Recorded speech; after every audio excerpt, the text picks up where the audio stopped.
What was your whole take on the whole Kanye like DEFCON 3 and his whole, I guess, folks was, I guess labeling Kanye as anti-Semitic, right? Right. Yeah.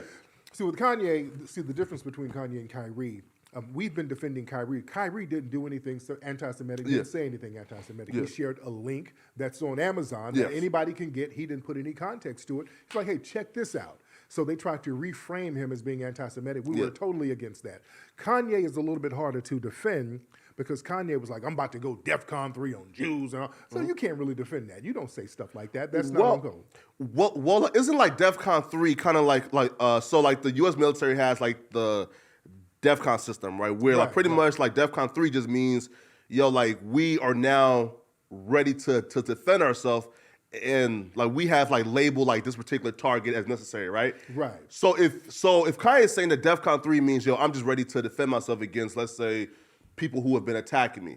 Right. Yeah. He didn't specify it like that. Gotcha. Because you said, I'm going DEFCON 3 on the Jews. Yeah. So you don't say stuff like that. You don't go in on an entire group of people. There are Jewish people who are actually cool. There's Jewish people who are not racist.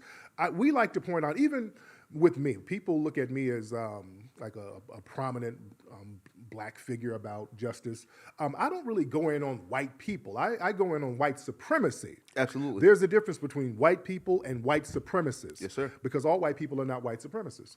Within Jewish society, you don't go in, I'm going to go in on the Jews, because there's some Jewish people who are not on that bullshit. Absolutely. You do have some anti-black racists within that society. You go in on them. You specify who you're going to go in on. You just don't label people and just hit them all at once as one monolithic group based on their ethnicity. That's a problem. Yeah, man, fact. Now, do you think the punishment was, do you think like his like punishment fits his crime when, Adidas canceled his deals, Balenciaga canceled his deals, he lost a lot of partnerships? Yeah, well, the thing is, Kanye walked right into that one, because if you're a black man in a certain position, you got that kind of paper, they want you to make a mistake so they can go in on you. He walked right into it. I mean, he walked into that so easily, and they started snatching billions from this dude within days. You've never seen somebody lose billions. $2 billion in a day. In a damn day. You've never seen that.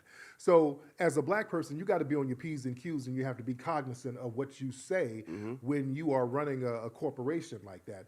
Now, Kanye opened himself up to some of his white employees to sue him, which many of them are doing now. Wow. You see? So you got to be very careful when you spew certain things. When you get that kind of position, you don't have to say everything that's on your mind. Yeah. You dig? You have to have some decorum about what you do and be more codified with your language. Yeah, man. Now, there were black people saying, this is just a grand plan. He self-sabotaged so he could be free. Like, what's your response to that? That's goofball talk. That's not how you do it, because he's not free.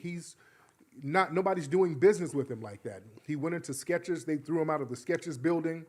He's trying to get connections. You need connections if you're in that type of industry. Absolutely. And you have a lot of people who are looking at him with a black cloud over his head, and it's going to be hard for him to make some real good deals now. You don't throw money like that away. You can do so much more with that type of money for the community than to just sabotage yourself like that. Now he's running around with a bunch of these suspected white supremacists now. Your boy, Nick Lion-ass Fuentes, and Nick got on here and lied.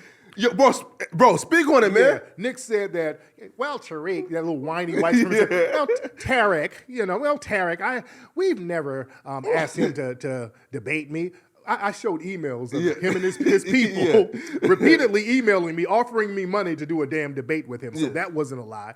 But running around with Nick Fuentes, man, I mean, that's a bad look all the way around. You don't want that kind of energy. This guy says reckless stuff about non-white people, black people in particular, and Kanye running around with these alt-right people, that's not a chess move. It's like, what is this guy doing? What's Kanye's agenda? How does Kanye view other black people? Absolutely. If you're with Milo and Candace Owens, who hates black people, and some of these other people who spew anti-black racism. What's your purpose of being around these people? That's why I can't really defend Kanye like that.